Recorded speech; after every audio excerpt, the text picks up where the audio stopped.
Hey, what's up guys, and welcome back to another Reddit Stories video. You guys keep wanting more and more videos like this, so here you go. This video will be a ton of different scary and chilling Reddit stories, and I'm really excited to get into it. But before we get into it, make sure you subscribe to the channel. It's the channel's goal to be at 250,000 subscribers by the end of the year, and I really think we can do it. So please subscribe. And anyways, let's get into some chilling Reddit stories. Night shift. Working the graveyard shift as a cop sucks for a myriad of reasons, chief among them being the eeriness of the night. Now, saying that might make me sound like a baby, considering that I'm no small dude, but it's true. Something about being stuck in your car with no human life in sight has an almost alien feeling to it. I'm sure it would help if I lived in an area that wasn't heavily forested as Wyoming, but as it stands, if there's a light on near me, I almost can't see it with how dense the foliage is. Most nights, there's nothing to do, so just me in the silence. I usually take the time to catch up on a show I'm watching or finish a book. On the off chance I do get a call, it's always something small, like a wellness check or a suspicious character outside a bar. I'm always happy to take these calls though, as it gets me back towards populated areas rather than some gravel road where they have me scouting for speeders. It's not an exciting job, but it pays the bills. It happened 2 days ago, on a relatively warm night. I was working my first night shift in a while. After getting back from vacation, Jimmy, the officer who replaced me while I was out, told me that he finally understood what I was talking about when I said it was creepy. I chuckled, assuring him that I would take over for a while, and advised him to bring something to do next time to keep his mind off it. If anyone were to understand what the transition from day to night shift was like, it would be me. So I tried to make him comfortable. After all, if he started taking them more, I wouldn't have to sit in the darkness as much. He handed me the keys and I had an idea. This was the only night shift I was scheduled for that week. Why not make it a little bit more bearable? I decided to invite him along. He could either sit at the desk all night in a dimly lit Princeton with only one other person, or hang out and shoot the shit in the cruiser. Honestly, I don't think the blinding white walls of the station are that much more comforting than the darkness, and I think he agreed, because he accepted the offer pretty quickly. We parked on one of our designated hide spots and settled in, watching some shitty horror movie and cracking open a few beers. Sure, we shouldn't have been doing that, but who was going to arrest us for it? We weren't small guys either, so it would take more than a couple of beers to get us tipsy. We also didn't expect to be moving much until my work phone rang. I sighed, rubbed my eyes, and answered it. It was already 3 a.m., so at least we made it halfway through the shift before something happened. I immediately heard giggling on the other end. I said hello a few times and was about to hang up when I heard a voice on the other end of the line. It was Brian, the only other officer on duty that night, and he was in charge of manning the station's phone. Usually he was as monotone as a depressed robot, so to hear him laugh was already weird. "Hey Tom, how's it going?" "I can't complain. Just living the high life with Jimmy here. What's up?" "You're not gonna believe this shit. I got an emergency call from the old AMEK factory on McCabe Road." "How? That place doesn't have any power. Or phones even." "That's why I'm laughing my ass off. The person who called said they broke into the place to try and steal equipment, and now they're somehow stuck inside." It was silent in the cruiser for a second. Jimmy and I slowly turned to look at each other, and then, almost simultaneously, we burst out laughing. "You're shitting me. I'm dead serious. When I got the call, I almost pissed myself trying not to laugh at the poor bastard. I'm about to piss myself right now. Hell, I think Jimmy already did." Jimmy jokingly shrugged me on the shoulder as Brian began to talk again. "Anyways, do me the favor and go and help this guy get out of there. It's your choice whether you want to arrest him for trespassing or not. But he's had a bad enough night as it is, by the sounds of it. We'll take care of it. Beats giving another speeding ticket." "I don't know if I'm going to be able to keep a straight face, though." "I sure as shit wouldn't be able to. Give me a call back if you need backup, alright?" "I'll have to call up the precinct up in the Pindal if you do. They have their parade this week, so I'm sure they've got a few guys to spare." "Sounds good, Brian. We'll keep you posted." I hung up and flicked the cruiser's lights on, piercing through the darkness. We peeled out onto the road, making sure to not head any deer along the way. It was only about a 10-minute drive, but you never know. We pulled into the bramble-covered entrance to the building, and I got out of the car to undo the rusted chain blocking the road. The place had been abandoned for 10 years after AMEK moved its drilling operations up north and took half the town's population with them. Now the place was just a drinking spot for local teens, and it showed, with the amount of graffiti sprayed along the sides. We got out of the cruiser, flicked our flashlights on, and started looking for an entrance. Jimmy was noticeably on edge, probably because he didn't even know this place existed. He was relatively new to the area, and I'm pretty sure this was his first time having to get out of the car on the night shift, although I didn't ask. He went around the left side of the building, while I took the right, both of us looking for a rusted door or a busted window. I was peeling brambles off my shorts when I heard Jimmy start yelling. I immediately hightailed it back towards the other side of the building, hand on my holster, preparing for the worst. Was this a trap? Maybe the dude we came here to find was some sicko looking to hurt us, or worse. I sprinted around the corner, shining my flashlight in front of me and expecting the worst. My flashlight illuminated Jimmy, who was doubled over laughing. I was confused, immediately asked if he was alright. He looked up at me, with the widest grin I'd ever seen him sporting. I totally got you. I was relieved that nothing actually happened, but was mostly annoyed that he did that to me.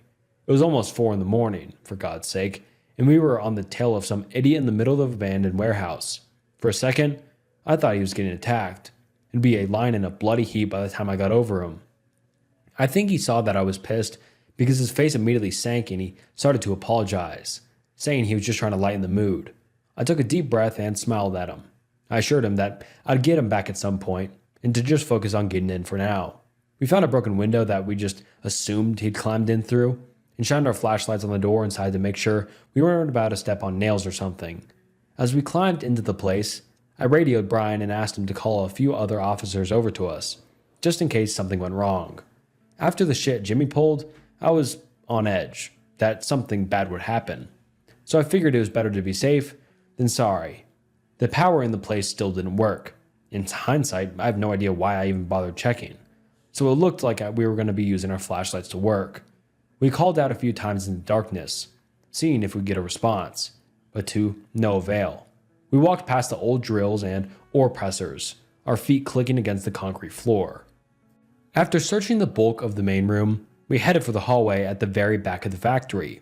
I knew this place pretty well, since I'd been called there during the daytime a few years back to clear out some drunk partiers who'd snuck in.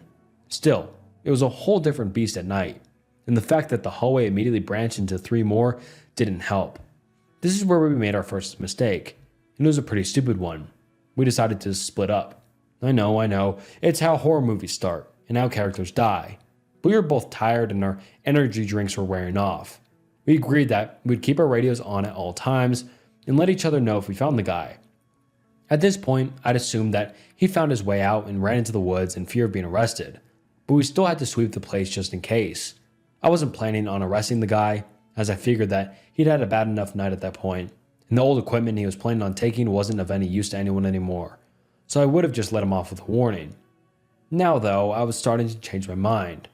I didn't want to have to search the entire back half of this place, especially given the fact that there are 3 floors worth of rooms here. It didn't help that the building was split into 2 sides that weren't connected, so if one of us found something, the other would have to walk all the way over to him. I was starting to understand why this place wasn't used anymore. Every time I passed a room, I'd shine my flashlight in and call out, as evidenced by Jimmy's voice over the radio. We had a similar system going. When I reached the first room on the 2nd floor, he was already on the 3rd, so I warned him to slow down a little bit just to make sure that each room was completely clear. I was met with complete silence and repeated myself. Still, nothing. Hey Tom, I see something. What is it? Down the hall from me. There's a hand sticking out of the doorway. I stopped in my tracks. What do you mean? There's a hand waggling its finger at me. I'll be right over. Don't go near it. Don't do shit. Slowly back up, in fact. I started towards the stairs, admittedly slower than I should have. At this point, I was creeped out, but the rational side of me was telling me that someone had gotten stuck and was motioning for Jimmy to come closer to help them. When I reached the 1st floor of my building, the other side of me started screaming at me to get moving, and that's the side I started listening to. As I approached the entrance to the other building, My radio suddenly erupted. "Tom!" "What? What is it?" "There's a face. There's someone looking at me." I didn't respond. I just broke into a sprint towards the access door at the end of the hall. I grabbed the handle and pushed. It didn't budge. I ran my shoulder into it, screaming Jimmy's name. Behind the door, I heard faint yelling. The door finally gave out, and I started sprinting up the dark staircase. I took my gun out of my holster. Whatever was going up on there wasn't good. I reached the entrance of the third floor, and again, the door was locked. I bashed my shoulder into the door once again, calling his name. This time, though, there was no response. No screaming, just silence. I drew my pistol and unloaded almost the entire clip into the lock. The door still didn't budge. Something had to be blocking it from the other side. I slammed against the door so hard that things started flying off my belt.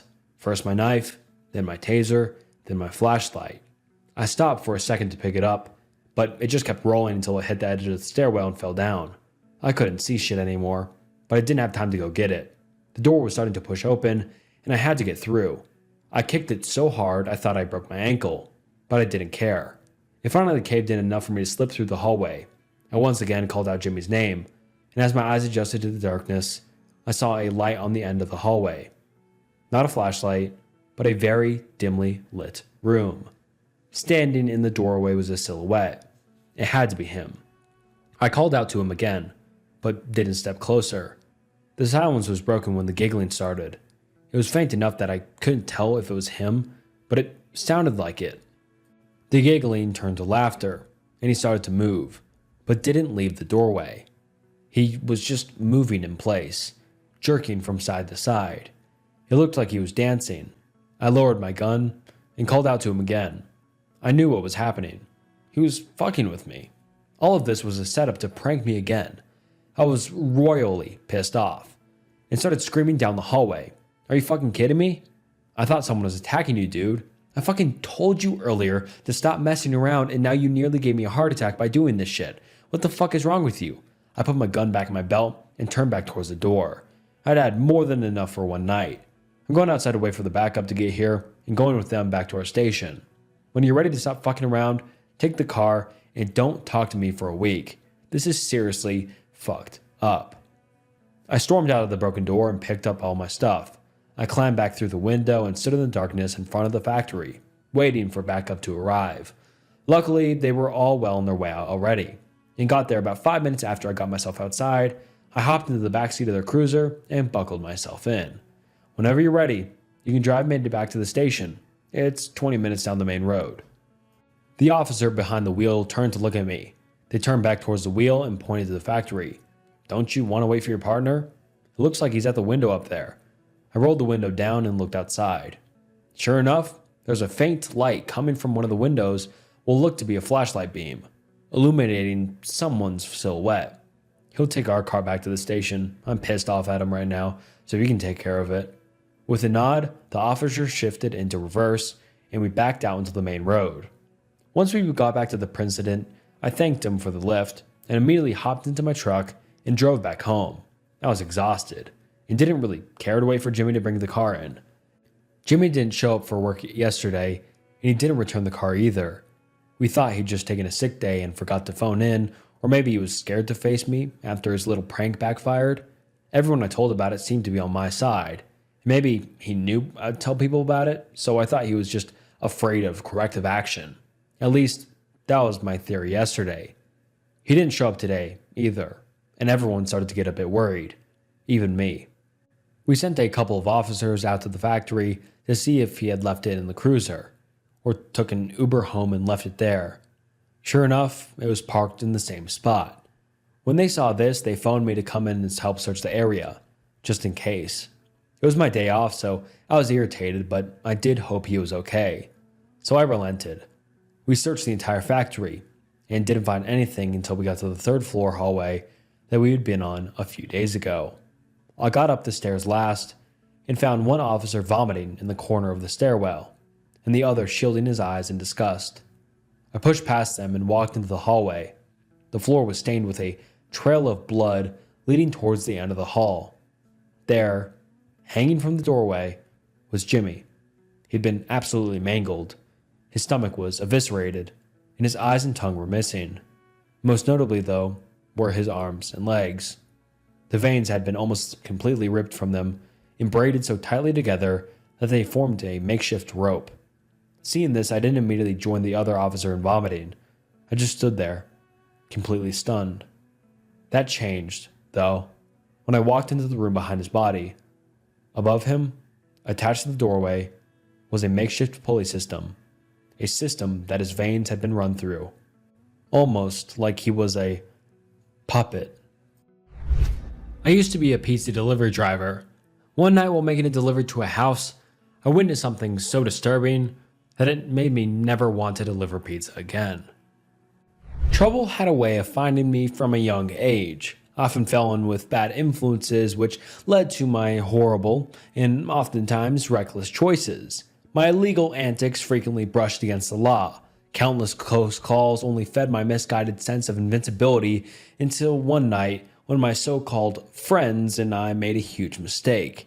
The sky was a bruised purple, punctured with a million tiny diamonds, as my friends and I, fueled by beer and the lingering buzz of weed, huddled in my neighbor's garage around a single flickering bare bulb after sneaking inside.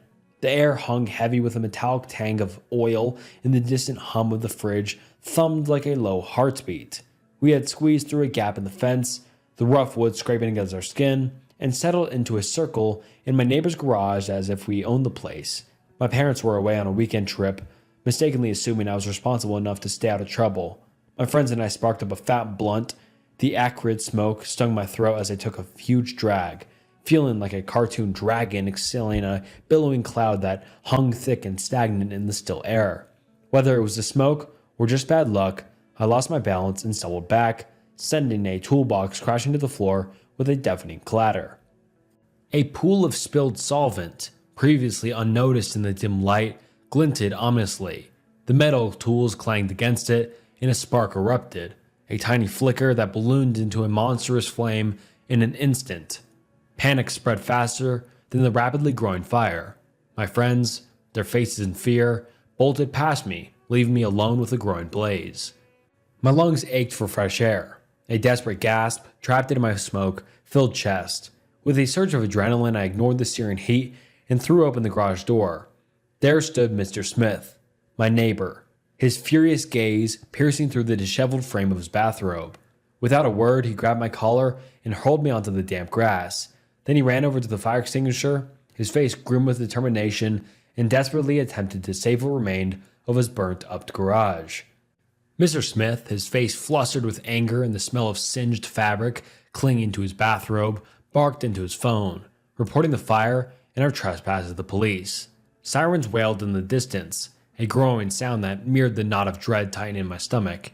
The police arrived swiftly. My friends, eager to save their own skins, wasted no time pointing accusing fingers in my direction. From a legal perspective, the situation looked bleak. The authorities, their faces grim under the harsh glare of flashing squad car lights, classified my accidental arson as a criminal offense. The lack of intent mattered little in the face of the evidence. Trespassing, the remnants of the blunt, and the smoldering remains of the garage all painted a clear picture. The combination of our bad choices, trespassing, smoking weed, and the resulting fire left no wiggle room for leniency in the eyes of the law. The judge, a stern woman, pronounced my fate: 4 months in juvenile detention. Those months became an enforced period of introspection, a monotonous battle against regret within cold, sterile walls. Oppressive silence, the clang of metal doors, and the hollow thud of footsteps echoing my descent replaced the companionship I once craved. A month before completing my 4-month sentence, the courts granted me conditional release, under the agreement that I repay the repair costs from Mr. Smith's garage. Every hard-earned cent I made over the next year went toward that repayment, a constant reminder etched in both money and trust. The weight of my past clung to me like damp clothes, and I trudged forward, one paycheck at a time. The air hung heavy in the house, thick with disappointment and the unspoken weight of my mistake. Mom sat beside me, her hands quivering slightly as she navigated through a sea of job listings on the unsteady glow of the monitor. I knew she was mad, heartbroken even, but beneath the anger I saw love, a silent plea for me to understand the gravity of my actions. Dad, ever the pragmatist, sat across from us, a deep frown on his usually jovial face. Unlike Mom, his silence felt accusatory, a heavy weight that spoke volumes. The night went on, marked by the steady tapping of the keyboard. An hour in, we hit upon a job ad that looked promising. Pizza delivery driver wanted. It wasn't the dream job I'd hoped for, but it was a start. My parents felt the change too. They looked at each other. Mom's face lit up with hope, and Dad almost smiled. Mom, a whiz with words, polished my resume, turning it from a jumbled mess into a presentable document. Dad, seasoned by his own job interviews, coached me on how to behave during an interview. His stern questions, a hard but essential practice. In that moment, their unspoken support spoke louder than any words ever could. A week later, I found myself outside Luigi's Loaves, its name flaking in red above the entrance. The air was rich with the classic scent of the old pizza place, a blend of sharp tomato, melting cheese, and the sizzle of pepperoni.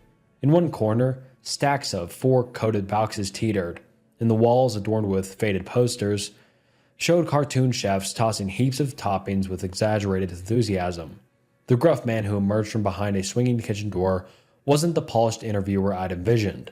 A flour-dusted apron clung to him like a second skin, and his voice boomed with a gruffness that could rival a foghorn. Desperation drowned in initial apprehension. I needed this chance. The interview itself was refreshingly short and to the point. It didn't delve into my past, didn't ask about the fire that still burned in my conscience. Instead, he focused on the essentials: age, driver's license, and the seeming impossible task of juggling a piping hot pizza and a temperamental GPS. It wasn't much, but in that moment, it felt like everything. This gruff man, with his flour-dusted apron and no-nonsense demeanor, had offered me a way to crawl out of my hole I dug for myself. The job itself wasn't a walk in the park, but it wasn't a disaster zone either. There were long stretches of downtime, with the occasional rush of orders that left me breathless and drenched in sweat. The base pay was a joke, barely enough to cover a week's worth of ramen noodles. Thankfully, there were tips. Those crisp bills, tucked into sweaty palms or clinking in the bottom of the delivery bag, were my savior. Every penny went straight to Mr. Smith, a constant reminder of the debt hanging over my head. But the real challenge wasn't the physical demands or the meager pay. It was the customers. On paper, the job seemed simple. Deliver hot pizza, collect payments, smile politely. Reality, however, was a different beast entirely. Some folks were friendly, genuinely happy to see a pizza appear at the doorstep, but others, well, let's just say they could test the patience of a saint. A simple wrong turn or a slight delay could turn into a verbal maelstrom. I'd had doors slam in my face with enough force to rattle my teeth, endured accusations of stolen sodas with the indignation of a wronged king, and even faced down a few Karens demanding free pizzas for inconveniences real and imagined. Those moments made me question the very fabric of humanity, leaving me wondering if kindness was an extinct species. One night at work, the clock on the wall mocked me with its luminous green glow that seemed to say, "Almost there." Midnight had just struck, and the promise of freedom, a bed, a shower, anything but another delivery, hung close. Just as I was about to switch off the radio for the blissful silence of a closing shift, my boss's voice crackled to life. "One more delivery," he announced. I swallowed a sigh that threatened to be an all-out groan. 2 steaming pizzas were shoved into my arms, the cardboard boxes emitting a comforting warmth that instantly clashed with a dwindling patience. A greasy note stuck to the top held the address scrawled in messy handwriting and the delivery phone number that seemed to have more digits than usual. One glance at the GPS confirmed my suspicions. This delivery was far beyond the usual pizza radius, nestled deep into the heart of the quiet countryside. With a resigned sigh, I punched the address into the GPS, muttered a prayer to the tech gods for a decent route. The glowing screen pulsed with his suggestion, and the cheery voice announced a shortcut that promised a quicker route. Creek Road, or some variation of that, flashed across the screen, a name that conjured images of a peaceful farmland and maybe a friendly cow or two. Out on that side of town, the streetlights gave way to the blanket of inky blackness and the occasional twinkling star. Deciding which turnoff was actually Creek Road became a guessing game. The dense roads pressed in on both sides, their rustling leaves creating a symphony of gentle sounds. Each twist and turn on the road had me second-guessing myself. Was I headed in the right direction? Was I lost with a car full of rapidly cooling pizza? In a last-ditch effort, I pulled the car onto the gravel shoulder on the darkened road, the headlights casting long shadows that danced across the uneven ground. Grasping at the greasy note, I punched into the phone, number scrawled across it. The silence stretched on, with the rhythmic chirping of crickets in the background, hidden in the roadside grass. Just as I was about to hang up, defeated, a gruff voice crackled through the receiver. It was low and deep, yet strangely laced with a gentle drawl. "Hello?" Relief washed over me like a tidal wave. "Hello, this is the pizza guy," I blurted out, my voice a touch higher than usual. "I'm having a bit of trouble finding your house." Another beat of silence followed. Then the man on the other end chuckled softly. "Don't worry, son," he drawled. "My driveway is easy to miss. Looks more like a dirt trail than anything else." He went on to describe the surroundings, his voice painting a picture with words. He mentioned a large oak tree with a tire swing hanging from a low branch and a rusty mailbox shaped like a red pickup truck. With renewed hope, I hung up the phone and gripped the steering wheel a little tighter, turning cautiously onto the narrow dirt trail. I navigated slowly, my headlights cutting through the darkness like a twin searchlights. The dust billowed behind the car, creating a hazy cloud that momentarily obscured the path ahead.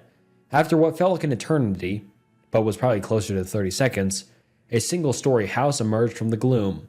It looked like a ranch-style dwelling, painted a warm yellow that seemed to glow ever so slightly in the darkness. A single light flickered in the window, casting a welcoming rectangle of golden light onto the porch swing. Clutching the two steaming pizzas, the cardboard boxes feeling pleasantly warm against my palms, I crunched across the gravel path towards the front door. No doorbell greeted me, so I wrapped my knuckles around the weathered wood, the sound echoing hollowly in the stiff night air. Muffled music, something old from the 1900s by the sound of it, filtered from within the house. Footsteps shuffled towards the door, a slow and deliberate rhythm that sent a shiver down my spine. The steps stopped abruptly. A beat of silence followed.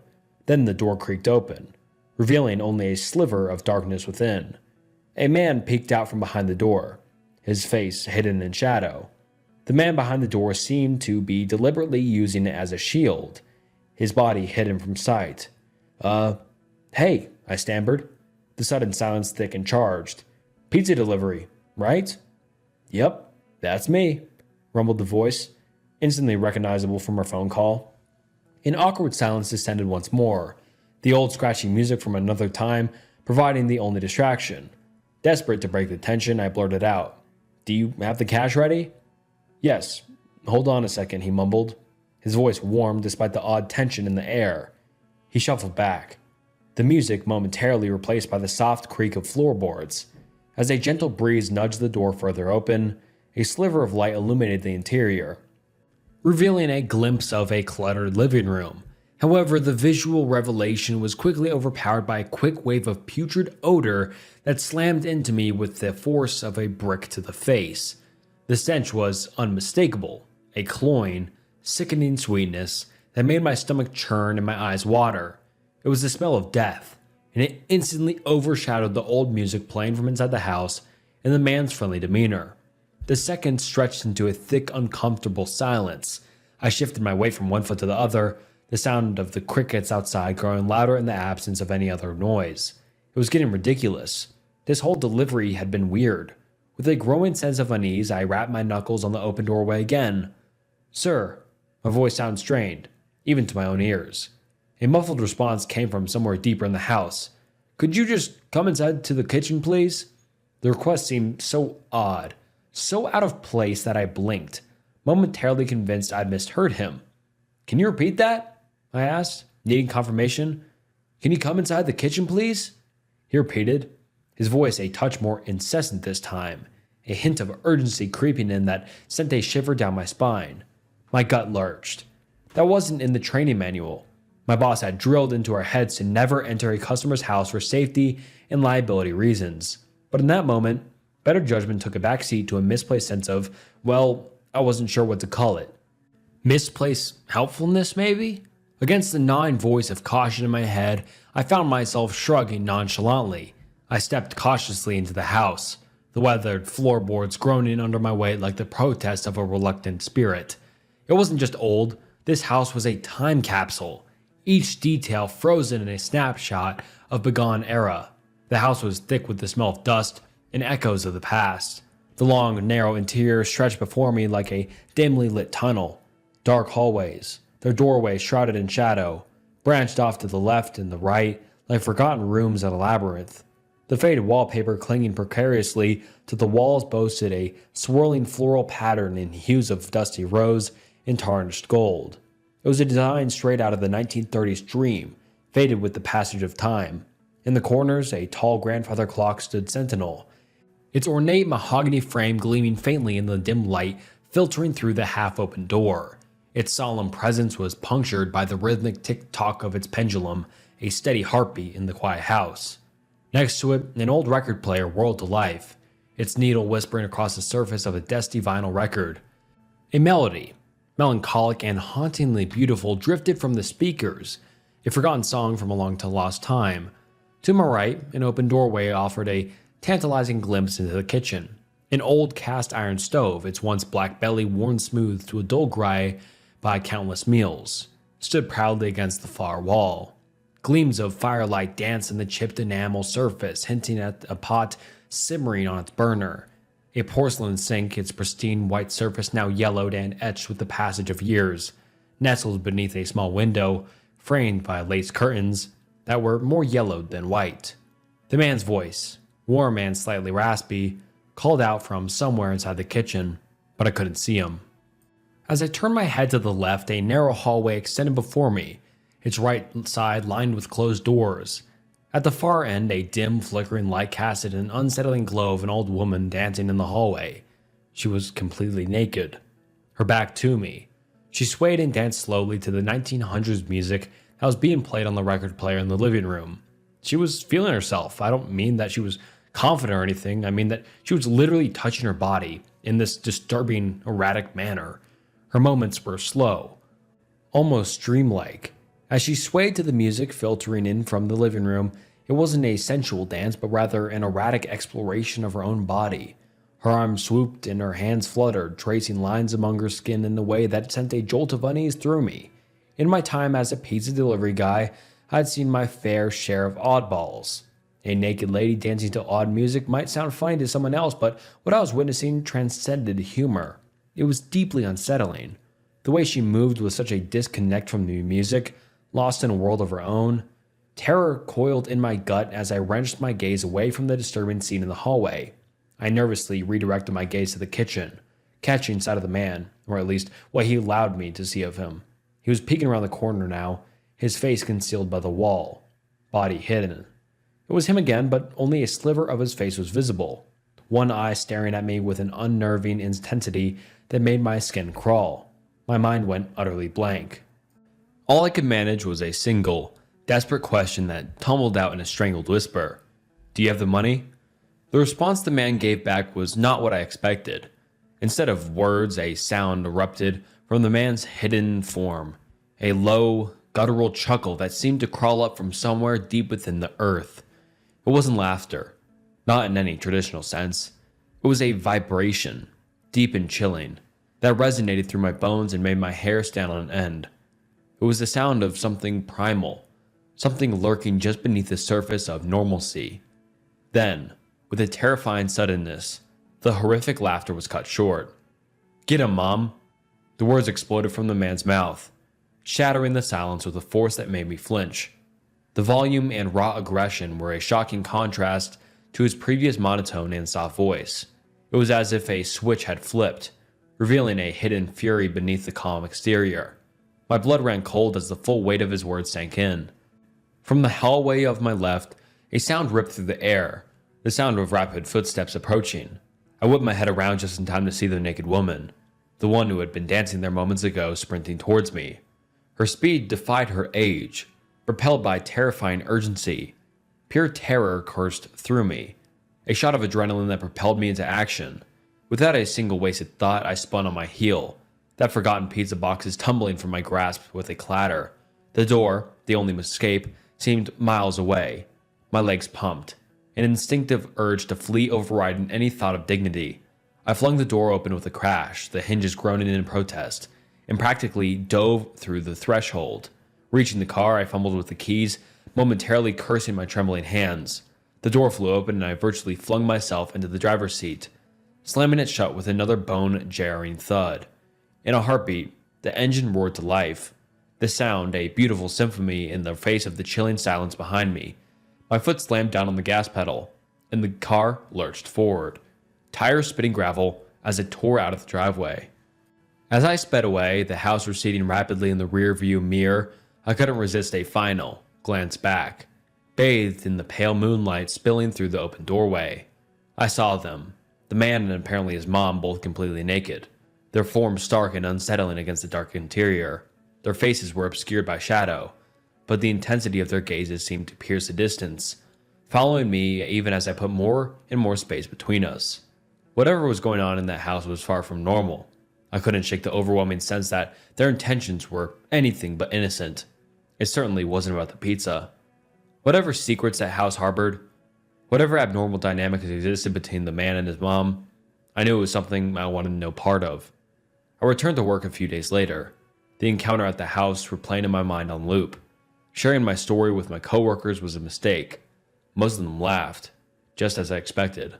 "Man, you got chased by a naked old woman?" they joked. Their laughter felt hollow and insensitive, like a swarm of angry bees buzzing in my ears. Frustrated and shaken, I stormed into my boss's office, expressing my desire to never return to the job. He was aware of the court-mandated agreement and tried to persuade me to stay, saying, "If you don't have work to accommodate your neighbor's garage, you'll end right up back in juvie," he warned. The thought of juvenile detention didn't hold the same weight it once did, not compared to what I saw in that house. "I don't care," I blurted out. "I'd rather go back than continue working here." 4 weeks later, I finally landed a job at a local diner. The pay was decent, but after court fees and the court's mandated agreement to pay off my neighbor's garage, every penny counted. One night, on a late shift, the dinner wrapped me in its usual sensory tapestry. The sizzle of burgers on the grill, the dance of waitstaff weaving through patrons, the symphony of cutlery and crockery from the kitchen.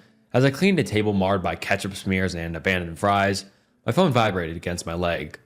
I retrieved it and greeted the caller with an inquisitive, "Hello?" Silence. Then ragged breath filled the receiver, shallow and strained. Normally, I would have hung up by now, but I faintly recognized something. The sound of music resonating in the static background of the call. I knew I'd heard the music before. I just couldn't remember where. I listened carefully, and it hit me like a ton of bricks when I realized that it was the same song. That old, scratchy tune from the early 1900s playing faintly in the background. The same exact song I'd heard in that house. I agreed to check in on my neighbor's cat during her holidays, but what I encountered made me flee in fear after just 5 days. My friend and I have known each other since high school. We ended up going to the same college, we moved to the same neighborhood, and started working at the same place. It was all coincidental, but it allowed us to be close friends, even though we had nothing in common but life and coincidences. At one point, about 4 years ago, she changed jobs. First, we had regular lunches, but then I also moved out of the neighborhood and into a house in the suburbs. So without daily interactions at work, without living close to each other, we just drifted apart. For a few years, we only talked on birthdays and major holidays, wishing each other well, updating each other on random life events, etc. This year for my birthday, she wrote me and told me she's buying a house. Again, coincidentally, it was very close where I had moved, about a 10-minute drive. She invited me to her new house party and then messaged me after thanking me for coming. A few days later, she messaged me again, and soon after, we started getting back in touch. As this was happening in mid-June, and with summer just around the corner, we didn't have time to see each other again before I went on holiday. We were texting each other daily, almost. She told me she got a cat and sent me pictures. It was a gorgeous little rescue. She was black all over except for her paws, which were white. It looked like she was wearing shoes, so my friend named her Boots. From the pictures and videos, Boots was loving, cuddly, and sweet. So when I came back from holiday, I didn't think twice before I agreed to stop by my friend's house every evening and look after the cat. While she went on holiday for a week, too, I even proposed to take her over at my place. But since I had a dog and my friend didn't know how Boots would react, we agreed that I'd just drop by every night for a few hours as my schedule allowed it. as her flight was departing before mine would have landed. We didn't manage to meet, and she couldn't give me her house key, so she gave me the code to her garage. I could very easily enter like that, and the job was simple enough. Check that the cat had sufficient dry food available, feed her a little satchel of wet food every evening, change her water, and clean her litter. I was also to spend an hour or so just cuddling or playing with her. Simple and adorable, right? Wrong. The first night went smoothly enough. I got there at around 8:30, around Boots' dinner time. She ate her wet food really well, and then we played for a little. "What's your favorite toy, Boots?" I asked her jokingly. She looked me in the eyes, ran into the bedroom, and came back with an orange plastic mouse. I was taken aback by the cat's ability to understand my question, but I assumed my friend was talking to her all the time, and that phrase, favorite toy, in relation to the specific mouse had come by a few times. The cat was associating. I replaced the water and the dry food, cleaned the litter box, and then laid down on the couch to read a little. Boots came over and started making biscuits on the blanket, which I used as a cover. I took some pictures and sent them to my friend, who was pleased with my service. Boots, loving all the attention, ear scratches, and sweet talk, laid on my stomach and started purring, fast asleep. "Oof, Boots, what's that smell?" I said, trying to dissipate the odor with my hand.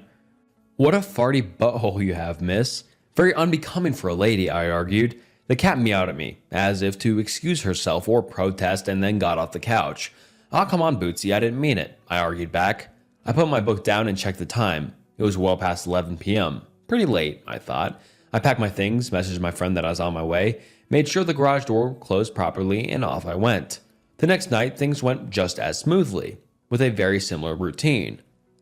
Little food, little play, and some chilling on the couch. Boots again came to lie down on my chest, and again, the god-awful smell. "Hey, what is this?" I reacted, trying to grab the cat and bring her closer to my nose to see where exactly it was coming from. I didn't know whether cats needed their anal glands checked like dogs did, but I was guessing this one might. But Boots, as elusive as any cat, ran away again, meowing at me from across the room. "Fine, miss, I have to go anyway," I responded. The third night is when things got weird. That terrible smell hit me as soon as I entered the house. "Oof," I explained, and quickly texted my friend to see whether it was okay to stop the wet food. It smelled strongly of sulfur, like when my French bulldog eats cheese. Something needed to be done. I'd argued in the text, this poor cat's stomach needed some sort of managing. My friend asked me if the poop is okay in the litter box, and sure enough, it was.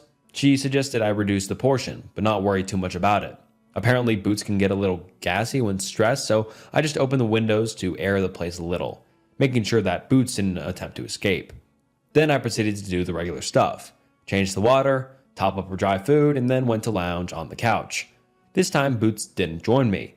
Instead, she stood across from the room at me and just stared. For the whole time I was there, she just stared. Her piercing green eyes never blinked. I felt the need to end my evening short, so at 5 minutes after 10, I bid Boots adieu and left. The whole way home, I kept thinking of this eerie feeling of Boots and me sitting in the darkness. Her staring me down, and me trying and failing to read. I wanted to check with my friend, but I didn't know how to put it into words. "Your cat is creepy and stinks," just sounded like a terrible thing to say to a pet owner. The next night I got to the house, the place was completely dark, even though I always left the light on in the staircase leading from the garage upstairs, as well as the hallway light upstairs on. My first thought was that the fuse box tripped, but when I flipped the switch, it worked just fine. Strange, I thought, not minding it too much. I went upstairs and tended to the cat's business. I also opened the windows as the sulfur smell persisted. This time, Boots did not greet me at the door. Instead, she was on the opposite side of the house, at the bottom of the stairs that led to the attic. "Bootsy, dinner," I called at her, but she just stared back. "Boots, come here." I tried again, walking towards her. As I started approaching her, Boots made her way up towards the attic. I didn't feel the need to follow her. "All right, you know where your food is. You'll find me on the couch," I yelled from the bottom of the stairs. The house also felt unnaturally cold. I went to check the thermostat, and sure enough, it dropped a few degrees. I texted my friend, who just told me not to worry about it. I shrugged and went to the bedroom to look for a thicker blanket or a duvet for myself in her wardrobe. As I was snooping around, I heard something right above me. My heart stopped. It sounded like tiny footsteps. Then I remembered that it was probably in the attic. and that's Boots walking around, maybe chasing a rat or two. I know cats are supposed to be fantastic at being quiet and light on their feet, but Boots was a bit on the heavy side. And well, cats these days just don't have the same instincts as before, I assumed. After finding a proper duvet, I made myself a hot tea and cuddled with a book on the couch. After 20 minutes later, Boots came back downstairs, moving around the couch. "Come on, silly goose, I'm sorry I called you Stinky Poo," I said, looking at her. As if on command, she jumped up, and I noticed something in her mouth. "What's that, Bootsy?" I asked her, trying to get closer to her. "What do you have there?" Now I know you all cat owners anticipated what's coming next, but I did not expect it. Boots came slowly closer, and as I stretched out my hand, she placed a dead rat in it. I couldn't tell what it was at first, but the instant the realization hit me, I yelped so loud and shuddered so violently that I yeeted the rat all the way across the room. Lo and behold, the little shit wasn't dead, just stunned. The moment it hit the floor, it snapped awake and bolted. Boots followed in its tracks, but this time the rat was too fast and the cat couldn't quite catch it. It seemed like there was a rat hole in the kitchen somewhere, and it managed to make its great escape. But at least for now, I texted my friend the whole incident, suggesting that she might want to look for the hole and cover it up. Again, she replied telling me simply not to worry about it. Well, if she wasn't concerned, I sure wouldn't be. In the meantime, Boots proceeded to eat her wet food, and I went back to my book. After dinner, she came back to the couch and cuddled at my feet. The sulfur smell did not seem to leave her. 3 more days and Mommy's home, I told her, feeling bad for how stressful this must be for her to make her so gassy. She turned around and looked at me with her piercing green eyes, and just then I heard some footsteps above us. Boots got startled and her pupils dilated to the point the green in her eyes were a mere thin outline for the black pupils. Freaking rats, I told myself, but I knew better. Those were too heavy to be rat footsteps. I felt a strong urge to get out and I checked the time. "Oh my, it's almost 12, Bootsy. I must leave you," I said to her, grabbing my things in a rush. As I was walking towards the stairs that led to the garage, I could hear the stomping tracing my steps from above. So I rushed for the door, feeling immensely relieved once outside. The next night I contemplated whether I should be going or not for a long time, but I couldn't not go. It didn't seem fair, neither to the cat nor to my friend whom I promised. So I decided to reach a compromise for myself. Go, feed the cat, clean the litter, replace the water, and leave. Then, on Saturday, I could afford to go during daytime, and maybe that would feel less eerie. And I could play with her for a longer time to make up for this day. So I did exactly that. Or I attempted to, at least. I got there. Boots was waiting for me, like the first few nights. "Hi, baby girl," I said, as she rubbed herself against my legs and purred. "I'm sorry, but this will be a short visit." This time, the footsteps started very early into my visit. "Get in, feed the cat, get out," I told myself. Stomp, stomp. I could hear above me as I was preparing Boots' dinner. My fingers were shaking, and I could feel my pulse increasing. Stomp, stomp. "Here you go," I said, placing the food bowl down and trying my hardest to ignore whatever was going on in the attic. I went to the bathroom to clean the litter, and the footsteps followed me. Stomp, stomp. I went back to the kitchen to check if Boots had finished her food and had to replace the water, but this time the footprints didn't follow. Instead, they seemed to be going in the opposite direction, towards the stairs. This couldn't be good. My brain was trying to get me to move towards the stairs that led to the garage, but my gut feeling was telling me to look for salt. Stomp, stomp. I could hear, still, further in the distance. I started opening cupboards and searching frantically for anything. Plain salt, salt and pepper shaker, bag of salt, anything. I found a Himalayan salt grinder and started grinding it on the counter. God, I hoped it would be good enough. The stomping stopped. I too stopped grinding and held my breath so I wouldn't disturb the stillness and soundlessness that fell upon the house. Creak, creak. I shuddered. The steps were coming down the stairs. I had no doubt about it. I dragged whatever salt I could grind in my palms and I made a run for the stairs, keeping my eyes closed at all times. As I reached the door and fumbled to find the doorknob in between squints, I noticed that the lights started flickering vigorously. The footsteps were now making their way down the hallway. Behind me, I started praying and throwing salt over my shoulder. I realized that I didn't know the words to Our Father in English and started crying as I fumbled to remember. Then I started praying in Latin. I knew a little Latin since high school and surprisingly enough it came naturally to me. Pater noster, qui es in calis, sanctificetur nomen tuum. Stomp, stomp. Adveniat regnum tuum, fiat voluntas tua, sic in calo et in terra. Stomp, stomp. I could hear them picking up the pace, running at me. Panem nostrum, quod datum da nobis hude, et diemet nobilis dibiat nostra. Stomp, stomp, and then they stopped right behind me. Sicet et nos diet mista deberstor nostris, et ne nos indicus in tentinotum. I could feel the cold breath down my neck. I could hear faint whispering that I couldn't understand. A witch's cackle in the distance. Sed libera nos amalo. Amen. I yelled, finishing my prayer and throwing all the salt I had left behind me. The whispering stopped. The footsteps stopped. The laughter stopped. The house reverted to its natural state of quietness. Every now and then I could hear a car driving by. I could see the headlights gently lighting up the room. I was certain whatever was behind me had vanished, but I never turned around. I never looked. I opened the door to the basement and garage, went downstairs, punched in the garage code, and went outside. Once outside, I ran across the street. I contemplated running all the way home, but I glanced over to my shoulder to the house. It seemed fine. Dark. Quiet. I started sobbing as I called my friend. She didn't reply. I texted her, but still nothing. I stopped going to the house. I figured Boots would only be alone for 2 days at this point, and I left her plenty of dry food.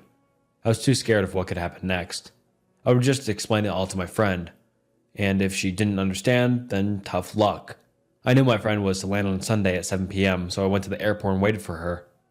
"What are you doing here?" she said, as soon as she walked through the arrival gates.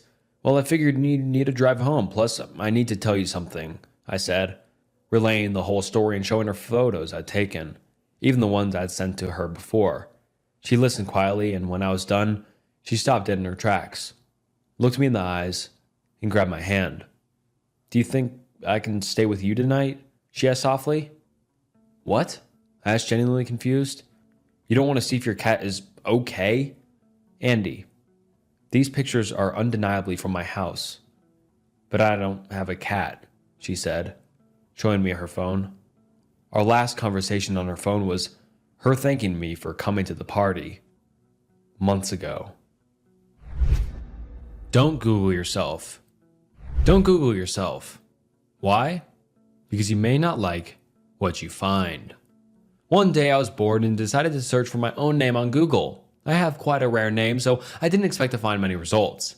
Imagine how surprised I was when I came across a website that had my full name in the domain, www.myname.com. When I clicked the link, it brought me to a message board. I looked at the profile of the website owner and found out that the person was the same age as me and had the same hobbies and interests. There wasn't any posts on the message board, but I was intrigued, so I saved it to my favorites. It was about a month later when I went back to the website. This time, it had more content. There were some diary entries, mostly random things like, "The weather was nice today," or "I'm so bored in work," things of that nature. However, as time went on, I began to notice more and more coincidences. The person lived in the same city as I did. It struck me as rather strange that two people with the exact same rare name would be living in the same city at the same time. At one point, I noticed that the contents of the diary were quite similar to my own life. One day, I went to a baseball game, and when I clicked the link that evening, I found that the owner of the site had gone to the same ball game. At first, I didn't think much of it. After all, tens of thousands of people in the city supported the same baseball team. It began to seem like much more than a simple coincidence. Whenever I checked the website, I would notice little biographical details that seemed too close for comfort. For example, the owner mentioned their pet dog, and the dog's name was the same dog as I had when I was a child. The website owner posted a picture of their car. It was the same model of car that I had been driving when I was in college. They talked about eating at a certain restaurant. It was the same restaurant that I had gone to all the time when I was working at my previous job. One day when I looked at the message board, people had written messages to the owner saying, "Happy birthday." That day, it was my birthday as well. I decided to write on the message board for the first time, just out of curiosity. I was going to wish the owner a happy birthday and tell them that we have the same name. However, when I tried to write something, I realized that there was nowhere to type your message. It wasn't a message board at all, just a static page. That's odd, I thought to myself. In other words, whoever owned the website had gone to a lot of trouble to make it seem as if it was an interactive site, as if there were other people posting on it, when in actual fact all the content must have been created by the owner. Why on the earth would someone do that, I wondered. I decided to send an email to the owner. It read, Hi there. Believe it or not, we share the same name. Nice to meet you. It was just a friendly email. The next day when I tried to look at the website, I discovered that it was gone. It seemed like it had been deleted. Then I opened my mailbox. There was one reply. When I looked at it, a chill ran down my spine. It just read, "Found you." Some psychopath is trying to become TikTok famous at the expense of my daughter. The world of TikTok and Snapchat and whatever other emerging social media platforms that my 11-year-old daughter watches has always been something I found as being childish and didn't interest me much. However, when online news media outlets like Yahoo and MSN would derive their stories from TikTok, then I said why not and at least give TikTok a try. I was pleasantly surprised by TikTok on its numerous topics. People post about everything from cats to military to true crime video posts. Some of the posts on TikTok I do find childish, but eventually TikTok has filtered them out and honed in on the things a 38-year-old guy likes, like true crime mysteries. I love watching videos on people who have mysteriously vanished or grainy footage of unknown suspects who have never been caught. So given that my daughter has just left a few hours ago for a weekend retreat at a Girl Scouts camp, I decided to indulge on TikTok. The old Girl Scout leader, Macy, had gotten diagnosed with cancer, so she had regrettably stepped down. But thankfully, another mother, she volunteered to step in as the new leader. With my now separated wife, Sheila, who is still trying to find herself, I'm just happy that my daughter, Grace, has something to do this weekend, rather than just mope around the house feeling depressed. The new leader, Carol, was nice enough to pick up the Grace, along with her own daughter, Raquel, and another girl, Amanda, as well, and drive them to the campground in the Poconos. Carol sold me on her years of being involved with the Girl Scouts, so I'm going to do nothing more than relax this weekend. I start to swipe through TikTok videos and find mostly crime-related posts that I've already seen, so I decided to expand beyond the people I'm following to see what's new on TikTok. A post came up that caught my attention because it said, "Girl Scout Tragic Camping Trip," that was posted by @SerialKillerBlossom. I really didn't want to watch the video because I didn't want to get paranoid and draw parallels with the possibility that something similar could happen to Grace on her current trip, but whatever coined the phrase "curiosity killed the cat" probably was thinking of some numbskull like me. I clicked on part 1 of the video that was posted 5 days ago, which showed the outside of a small yellow unmarked school bus. The creator of the video then showed the interior of the bus, which looked like your typical smaller bus with about 6 rows of seats. The camera person pointed to various video cameras installed throughout the bus. I wasn't sure the intent of this part 1 video. I didn't know if the bus was part of a crime that had happened in the past or just some sort of type of converted recreational RV. My interest was waning, but I decided to click on part 2 anyways. This time the bus was moving, and I could make out the kids on the back of the bus. The video camera was by the driver, and I couldn't make out much more than there was about 3 kids sitting on the bus. Then, just a few seconds left on the TikTok post, a different camera angle is shown. As I'm sitting on the living room couch, I start to make out the face of the kids. They appear to be middle school aged girls, and something inside me tells to look at when the video is posted, which was about 3 hours ago. When I see the girls that are around my daughter's age, I typically get a sense of empathy because whatever is going to happen in this TikTok series of TikTok posts isn't going to be good, and I never want anything bad to happen to my daughter or anyone else's kids. But this time my brain couldn't get over a hump because one of the girls looked spot on to Grace. However, I didn't want to commit to this theory, so I played part 2 again. Unfortunately, I can't fast forward the video, so I have to wait for the last few seconds. As I'm waiting, my mind is going through the what ifs. Most importantly, what if that girl is actually my daughter? As the video nears to its end and zooms in on the girls, my worst nightmare comes true as I take a screenshot of the video. My daughter left wearing a Niagara Falls souvenir sweatshirt that she bought a few months ago. Also, the 2 girls look like Amanda and Raquel. My thoughts instantaneously go to, why is my daughter sitting on a bus and not Carol's car? Why is someone videotaping the girls? I quickly click on part 3 of the video series, which was posted 2 hours ago. This video shows the 3 girls still sitting on the bus, where each of the 2 other girls are sitting on the aisle ends of the back seats, and my daughter is sitting right in front of them. I can tell right away by my daughter's facial expression that something isn't right. Grace isn't crying, but I could tell that she looks like she's confused and scared, where Raquel and Amanda have the same frightened facial expression. I really start to panic as I reach for my phone and attempt to call Carol. I'm sorry, this phone you're trying to reach is no longer in service. Goodbye. What the hell, I say out loud in a confused tone. Then I try to call Grace's phone, which goes straight to voicemail. I fall deeper into this nightmare as I frantically try to find the phone number for Amanda's mother. Grace's mother, Sheila, used to deal with all the Girl Scout issues, so I'm limited with contact information. Luckily, I am able to get into Sheila's email account, where I look for Girl Scout names and phone numbers. I find Amanda's name with her mother, Joy's phone number, so I quickly dial the number. Hello, Joy. Listen, this is Grace's father. Ted, are you aware of Carol taking the girls on a little yellow bus to the camping trip? No, Carol picked up Amanda in a blue Mercury Sable. Why do you think they're on a bus? Listen, you're on the cell phone right now, right? Yeah? I'm going to send you a TikTok video. Please watch the video and call me right back. Sure, send the video. As I send the video, I didn't know what my next step would be, but calling 911 was definitely going to happen in the near future. Within a couple of minutes, I get a return phone call from Joy. Ted, what's going on? Why is someone filming our daughters? Joy said in a hurried, frantic tone. I have no idea, but I don't have a good feeling about this. Did you try calling your sister Carol? My sister? She ain't my sister, she's Raquel's mother. Ted, that woman Carol told me that she's your sister when I met her before the camping trip. Well, she told me that she's Raquel's mother. Oh my God, that woman isn't Raquel's mother, Joy said in a perplexed tone. Oh God, who is that psychopath? You know, that's Grace's mother. Sheila used to go to all the Girl Scout meetings, so I'm not familiar with all the parents. What do we do? I'm going to call the police, I said. Okay, and I'll call Raquel's mother. I've never called 911 before, and I'm nervous to begin with, so calling 911 even makes me more nervous. 911, what's your emergency? My daughter went on a Girl Scout camping trip with 2 other girls and a woman, Carol, who seemed to have lied about her identity. Okay, so what's the emergency? I came across a TikTok video of someone posting the 3 girls on a little bus and not a blue Mercury Sable that Carol picked them up with. Okay, so what are your girls' ages and what are they doing in the TikTok post?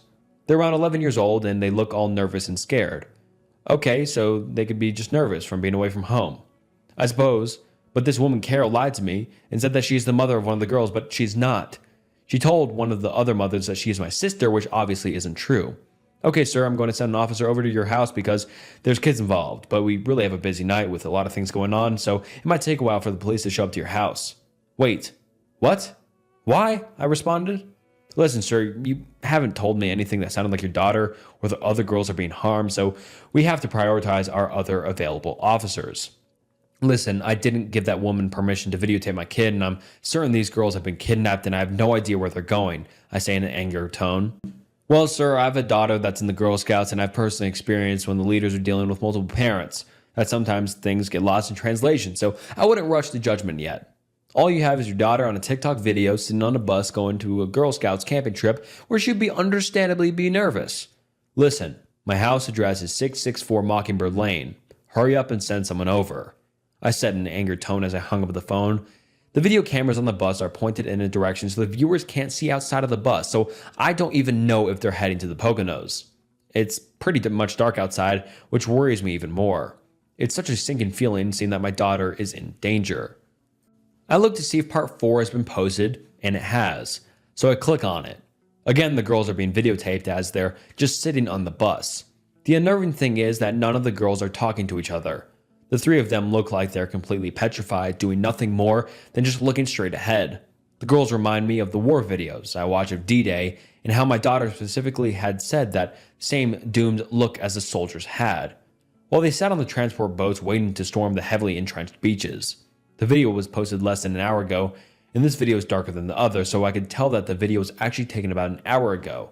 My phone starts to vibrate as I see it's Joy calling. Hey Joy, listen. I called 911 and they're sending someone over, but apparently they have been more pressing issues. More pressing issues? What the hell is more important than 3 girls being kidnapped? The 911 operator thinks that a crime hasn't necessarily been committed or that it is an emergency situation. She thinks the girls could be looking nervous because they're scared about what's going on the camping trip and being away from their parents. Well, who the hell gave that, Carol, permission to videotape my daughter and post the video on TikTok? And who the hell is Carol? And why is she using @serialkillerblossoms as a username? You know, I was so frustrated with the 911 operator that I didn't even mention her username, but I doubt that would make of a difference. @serialkillerblossom is a new account and only had 4 videos posted. There's not too many people who have viewed the video so far, which is good because I don't want them to be taken down for violating a TikTok policy. Ted, I really don't have a good feeling about this. Should I drive to the Poconos to the Red Squirrel campground? The thing is, you can, but I'm not sure if the bus is even going to the campground or even to the Poconos. The campground is less than 2 hours away, so they should be there already. So what should we do? Joy asked me. Well, I can hear her crying over the phone. Who is this Carol person, I ask. I really have no idea. When Macy got diagnosed with cancer, her story was plastered everywhere on Facebook, and the fire company even had a fundraising dinner for her to cover her medical expenses. So she could just be some random psychopath that came across Macy's story and figured, hey, this is my opportunity to kidnap some kids. What is her motivation? Is she trying to get TikTok famous? Getting TikTok famous for kidnapping girls and taking them on a camping trip? Joy said while she's still crying. That's when it dawned on me, the naive mindset that Joy was having. I'm guessing she hasn't seen the countless videos of the horribleness the world has to offer. Like the idea that there's people who kill just for some sort of sick fun. Like the eerie picture of the notorious serial killer John Wayne Gacy, who was dressed up as a clown for kids' performance. Joy hasn't paid attention to the fact that hashtags at serial killer and hashtag crime video were used in the video post, hence why they came to my video feed. If I thought that this Carol person was just videotaping them going camping, I probably would have been a little mad. However, nothing about her actions of the post point to her future actions as being harmless. While I'm on the phone with Joy, I see part 5 has been posted. Listen, Joy, part 5 has been posted, so I'm going to hang up and watch it. I pray the girls are alright. Try to find any possible information about the Carol woman. Bye. I really didn't want to play Dr. Phil with Joy as I know my daughter's faith rests in my hands of those videos. I click on part 5 and besides the light from the video camera, I could tell that it's pitch black outside. The video pans the surrounding area as I see a thick forest with nothing more than trees. I haven't seen the girls yet, so my heart is beating double time. The camera eventually shows a makeshift campsite with a small fire burning. Based on the remoteness of the surroundings, I'm certain that the video is not of the Red Squirrel campground and is probably in some very remote area. Based on the thickness of the forest, the camera turns its attention to the small fire pit and then to a small 2-person tent. I can hear the camera person breathing heavy as she walks towards the tent. Every single inch of me is experiencing absolute terror as I don't know what's inside the tent because so far I've seen no signs of Grace or the other 2 girls. The tent slowly opens up and I start breathing to the point where I could go into convulsions at any moment. As the tent is opened, I let out a sigh of relief as I see the 3 girls are partially sitting on the cramped tent, but then my heart sinks to my feet as I see their helpless facial expressions. I focus in on Grace as I see that her eyes are watery. She looks like she has seen the inner belly of hell and is too terrified to move. The camera moves from left to right as I notice the 2 other girls have the same petrified face as Grace. Not a single word is said in the video, and I feel angry and completely helpless as I scream out, "Don't you fucking harm my daughter, you son of a bitch." Then, the video ends. And alright guys, that wraps up Chilling Reddit Stories. I really hope you enjoyed the video. Let me know if you would like to see more in the future, videos like this in the future. And you're at the end of the video, so please consider liking and subscribing to the channel. It helps a lot. And alright, anyways, I'll see you guys next time. See ya.